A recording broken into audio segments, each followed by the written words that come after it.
Hi, I am Mrs. Sloan, and this video is intended for my honors biology students.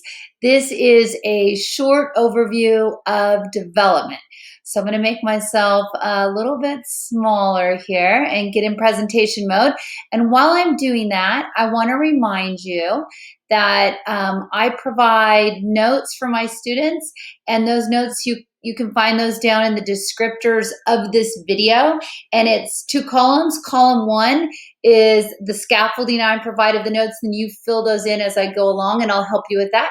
And column two is blank, and I encourage you to put pictures in there that are helpful to you in your reviewing. All right, so this is going to be an overview of development, chapter 22.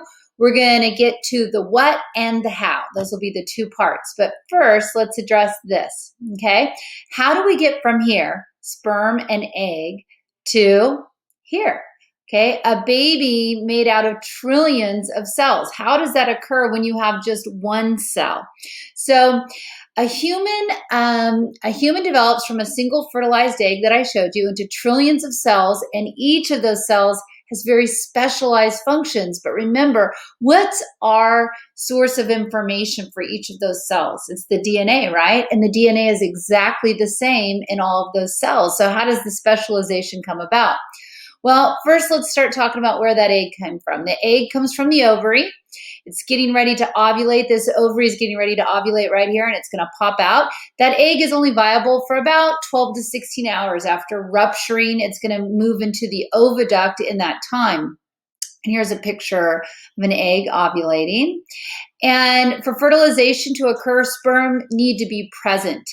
That sperm could have been in the vicinity for 2 or 3 days, just waiting for an egg to be available. So it's the sperm has a longer lifetime than the egg does.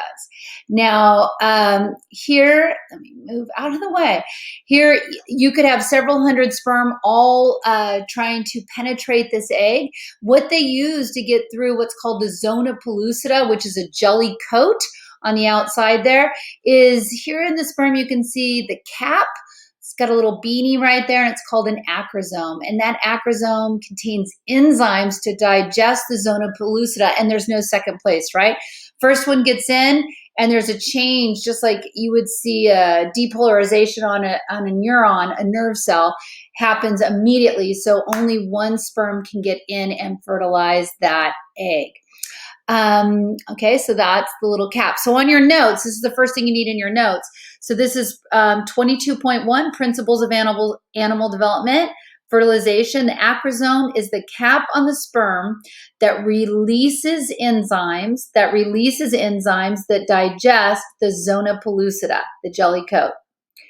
All right, now once it does that, okay, so here you can see the sperm. Here you can see the acrosome. Sorry, I'll scoot over a little bit. Here you can see the acrosome. It's digesting that jelly coat right there. And then you can see it reaches the cell membrane of that egg, and the nucleus is going to enter, not the tail. And then the haploid sperm nucleus is going to fuse with the haploid egg nucleus and form a diploid zygote. Now, how were these two nuclei formed? By meiosis, which we have already talked about in my class. And now they're going to join and form this diploid zygote, which is going to do mitosis to grow up into that baby. So once the sperm digests its way through the zona pellucida, it'll fuse with the plasma membrane, penetrate the egg, and then you will have fertilization. So on your notes, sperm nucleus enters the egg and fuses with the egg nucleus, forming a zygote. Now, as soon as that's done, a barrier, you have what's called the fast block and the slow block. So first, you will have a depolarization across that membrane. Eventually, you will release a barrier to ensure that no other sperm can enter that egg. So now our fertilized egg is ready to develop. This is a video we would watch in my class, which if you download this presentation, there's a link in these notes to my presentation. You can watch any of the videos that I have embedded within this presentation. All right. Next. Sorry. Next, okay, so we want to talk about the what. Okay, so what happens during development, and then the last topic I'll discuss with you today is the how. How does it go about doing that? All right.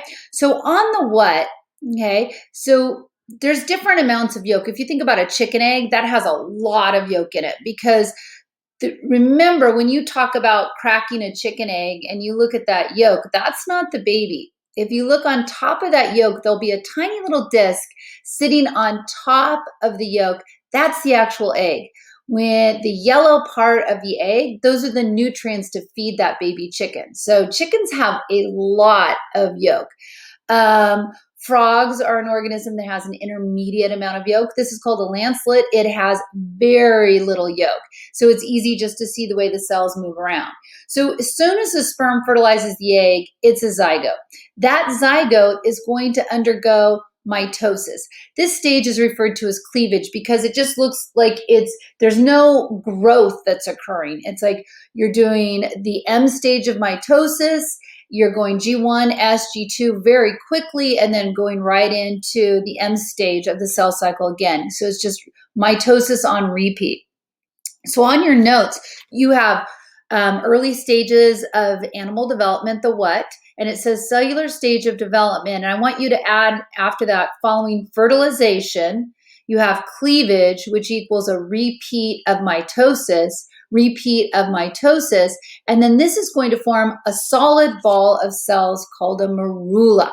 Okay, so a solid ball of cells.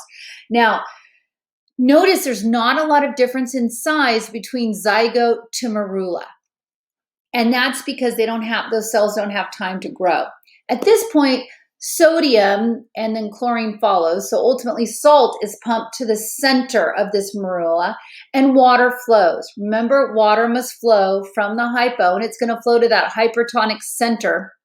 And it's basically going to blow it up like a water balloon.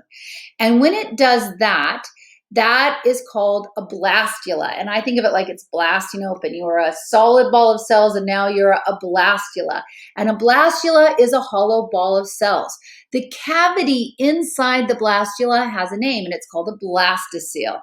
So on your notes, you have morula, solid ball of cells as a result of repeated mitosis, cleavage, with a very short G1 stage, no growth. A blastula is a hollow ball of cells. Now, within that blastula, for us as humans, we'll develop what's called an inner cell mass, and I'll show you a video on that in just a little bit. In class I will. An inner cell mass inside of the blastula that will undergo the next stages to develop into that human, and these other remaining cells will be part of the supportive cells of that developing embryo for us, for humans.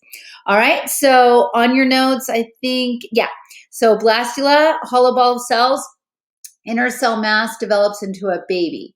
Okay, and the inner cell cavity is called a blastocele. Now, the next thing that happens, so now let's just kind of review. Here comes Mr. Happy Sperm. Here's an egg. Fertilization using the enzymes in the zona pellucida, and this forms a diploid zygote. It does mitosis to form a solid ball of cells called a morula. You pump in some salt, water follows. You've got a blastula, a hollow ball of cells. And then what happens is you have some infolding that occurs in order to form this gastrula. What I usually imagine in my head is, if you remember those red rubber playground balls, maybe you played dodgeball with them as a kid, and if you let the gas out, then you could kind of push in on the ball. You could even wear it as a cap if you wanted to. That folding in creates two layers, the outermost layer, which is the ectoderm, and the innermost layer, which is the endoderm.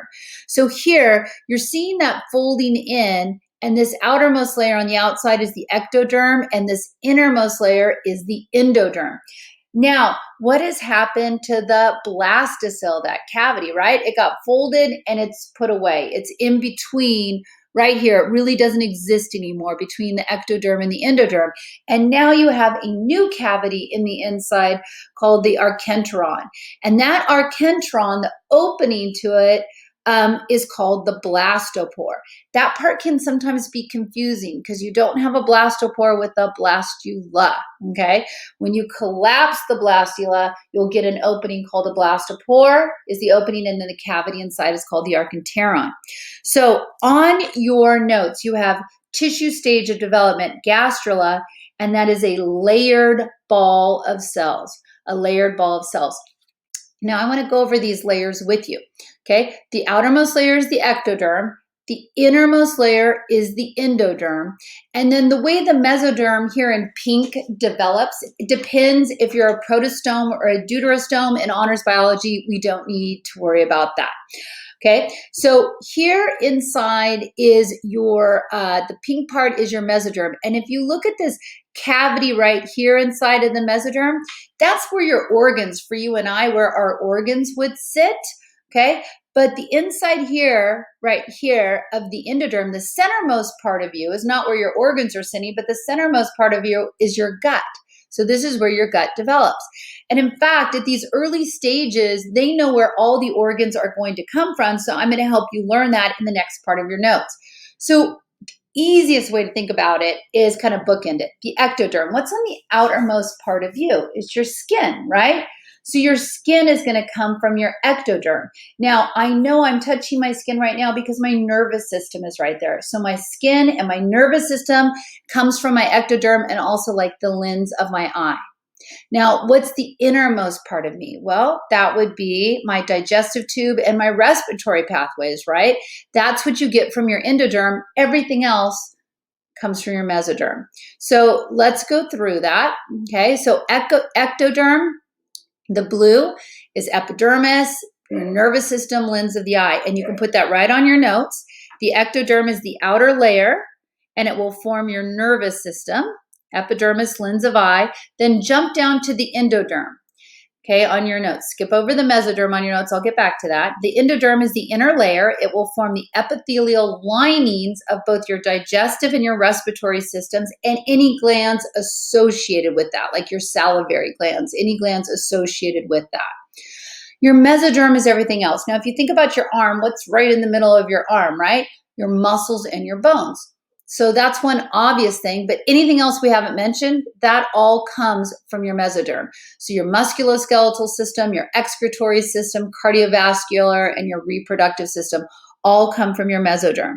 So it's the middle layer, and it will form musculoskeletal, cardiovascular, excretory, and then you just need to add in your notes, reproductive system. All right. Now, here's just kind of an overview of what we did. So here you see this fertilized egg. You're doing mitosis, mitosis, mitosis. You're forming a solid ball of cells, and then you're pumping in some salts, water follows, and you have a blastula. For you and I, the blastula happens on day 5, about day 5 after fertilization. Then you get this infolding to form a gastrula, which is a layered ball of cells. This opening right here, do you remember? That's called the blastopore. And then this inside here, this is going to be your archenteron, which will then develop into your gut tube. And then your mesoderm will develop either by migrating cells or by outpocketing. We don't really go into that with honors bio. Okay, and yet here's another picture. Here's your blastocele, right? That inner cavity of the blastula, and you can see the blastula folding, and then here into your gastrula. And you can see first you have your ectoderm, and then your green endoderm here, and then your mesoderm will develop secondly, and then a little pocket in there called your coelom for us. If you're coelomated, unless you're like a flatworm, that's where your organs will sit. All right, so then let's talk about the next stage. So now we have moved from the tissue stage of development to the organ stage. So we're going to get to our nervous system, and that would be, I have one more picture. This is just comparing amounts of yolk. So this is a lancelet with very little yolk, and you can see the archenteron here in the middle, mesoderm, ectoderm. This is a frog. It has a little more yolk, so it has to do an involution kind of to grow around the yolk. And then here is a chicken egg, and it has a lot of yolk, and you don't cleave that yolk. All of this occurs as a disc right on top of that yolk. Okay. So next is the neurula, and the neurula is the formation of the nervous system. And remember, what layer generates the nervous system? That is your ectoderm. So what happens is an infolding. So you have your nervous system, you have your ectoderm, and basically it folds in this outermost layer here where this neural plate is, folds down and in, and it forms the neural tube right here. Okay, now what directs that to occur? That is your notochord that you can see right below here, okay, and here and here. Now for you and I, what our notochord turns out becomes is our vertebrae. That's what it will develop into, is our vertebrae to protect our neural tube. So on organ stage of development, neurula, when the nervous system forms from the ectoderm. The nervous system is induced to form by the notochord. So the notochord directs it to do this. In fact, they have moved notochords around on like salamanders and got 2 spinal cords to form and things like that. I'm not saying that that is a nice thing to do or a kind thing to do. I'm just telling you that has happened. Okay. Excuse me. So when the nervous system is induced to form the notochord will become the vertebral column in vertebrates, not invertebrates, but in vertebrates. All right. So what we just went through right there is the what happens. We didn't say how it occurs, but it is just the what. And this slide, if you wanted to pop it in, just tells you what each of the layers formed, but I think we already went over that, but you can pop it in your notes. Just pause me if you would like. Okay, so now what I want to get into is the how. How does all of this happen? What is the cell signaling that takes place to make this occur? So the first thing we need to remember is that, you start just as a single cell and then you become specialized, and that process of becoming specialized is called differentiation. So specialization in the structure or function of a cell typically is caused by what genes are turned on and off. So cell differentiation, specialization caused by gene activation. Specialization caused by gene activation. So every cell in your body has the exact same complement of DNA, right? The same DNA. So what genes are turned on and off is going to determine how that cell behaves. So what regulates that? So it's whatever was in that cytoplasm initially. So the first original cell, when the sperm fertilizes the egg, it's referred to as being totipotent. It has full developmental potential. Now, some cells in some organisms, like a sea urchin, as soon as they divide into 2 cells, they lose totipotency. Other cells, other organisms can get up to about the 8-cell stage before they lose totipotency. So think about twins, human twins, right? They are identical. And what happens is somewhere early in their cleavage steps, they got completely separated from each other. And because they still had full developmental potential, they still had totipotency, they could develop into 2 different individuals. Their DNA is not unique. Okay. So on your notes, every cell contains the exact same DNA/genetic material. Every cell contains the exact same DNA/genetic material and are totipotent at first, meaning full developmental potential. However, there are small differences in the immediate environments, which activate or inactivate different genes, which can then cause cells to become slightly different, and this is called differentiation. So let me show you, like if you look at this, you've got red and green colors in here, just representing, let's say, proteins within the cell.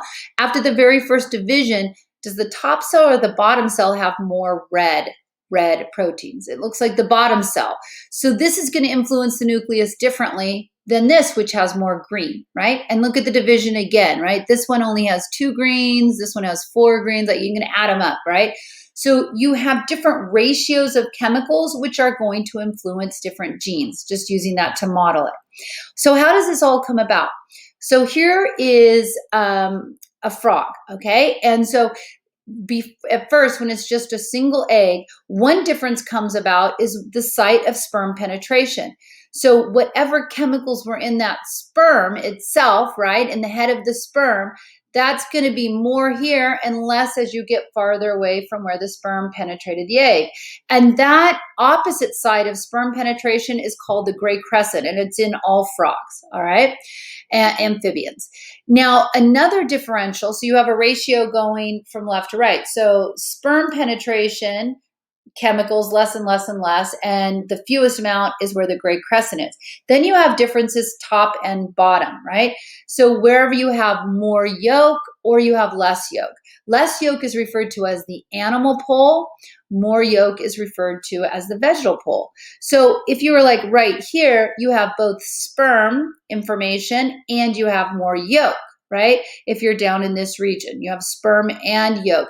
If you're up here, you have, if you're following my pointer on near my face, if you're up here in this region of it, you have sperm but no yolk. So you basically have 4 different quadrants across that cell. And as it does cleavage, that's going to influence what DNA is expressed. Now, on your notes, you have a little letter I. Sperm penetration is going to be the anterior region, and that's where your head develops, okay, your whole head region. So right here, okay, on you, this is where your father's sperm penetrated your mother's egg, because that's your anterior region of your body. Okay, and then let's see, sorry. So sperm penetration is anterior egg. The poles, the vegetal pole is the area of yolk, and that will become the ventral region. So the front of you is where there was more yolk. The back of you, dorsal, is where there was less yolk. So on the animal pole, that will become the dorsal region. The gray crescent in the frog, you must have this in order to develop normally, because this is what triggers gastrulation when you go from the blastula stage to the gastrula stage. Okay, so here they did some experimentation on frogs. So here they took regular frog, here's the gray crescent, right? You can see the first cleavage, and they separated these 2 cells, and each one of them had full developmental potential, so they both developed into normal frogs, tadpoles, and then frogs. Here, they forced cleavage not where it would normally be, splitting the gray crescent. They forced cleavage to be so one cell got all the gray crescent and the other cell got nothing, and the cell that got the gray crescent developed into a normal tadpole, and the other one just got to the blastula stage. And the reason is you need the gray crescent to move into the next stage for gastrulation. All right, so that you have all the notes for on that. And then what you want to put on C is cleavage during cytokinesis, right, of mitosis. Cleavage will separate the ooplasmic, that means female, proteins differently, which will activate different genes, which will result in differentiation, which will activate different genes, which will result in differentiation.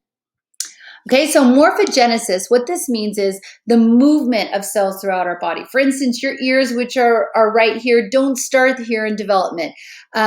Your neurons have to migrate from your brain all the way out to the different tissues. So cells are moving around. When you think about going from a blastula to a gastrula to a neurula, cells are migrating. So movement of cells that change the shape and form of body parts. And you can put that right in your notes. Movement of cells that changes the shape and form of body parts. So what causes that? Well, they're called morphogens, and they are in a gradient, just like I talked to you, sperm to farthest away from the sperm, more yolk to less yolk. You have morphogens or chemicals that are in different ratios that then influence the development. So proteins, morphogens in a gradient. And then another item that influences the how is called induction. Much like I talked to you about, I'm going to come back to this slide, the notochord. Remember, the notochord influenced above the ectoderm to fold in and form your neural tube, which is your spinal cord. So the notochord influenced that. And so here you can see this inducing cell is releasing a chemical. The responding cell then differentiates into whatever it's going to be, which then triggers it to release an induction stimulus, a chemical, which then the responding cell differentiates once again. So it's kind of peer pressure, one cell influencing another cell. So induction is when one tissue, this is on your notes, we're almost done, when one tissue influences the development of another, either by direct contact or the release of chemicals slash morphogens, either by direct contact or the release of chemicals slash morphogens. It seems to activate certain genes. They turn on or turn off certain genes. And an example of that, we already went over that, is the notochord induces brain development, optic vesicles development of your eye. Okay, and then an important part of development is, and here's an example of the eye. Okay, an important part here is you can see if it gets messed up, right, they have actually made, moved parts, developing parts around, and they develop double wings and other things like that. I'm not telling you that that's a good thing. I'm just telling you that they have done this. Scientists have done this. And so you're turning on certain genes, and these specific genes are called homeotic genes, which are very important to development. All right, and then apoptosis. Apoptosis, remember, is cellular suicide, and that's a normal part of development. So for a tadpole to develop into a frog, they need to lose this big old tail, so these cells die off. For you to have your digits of your fingers, you were born with not born. When you were an embryo, you had like paddle hands. And so apoptosis has to occur in order to generate your phalanges, your fingers. And when that doesn't happen, when you don't have natural apoptosis, that's when you have incomplete development. All right. And that, my friends, is the end. And if you are one of my students, then I'll see you in class.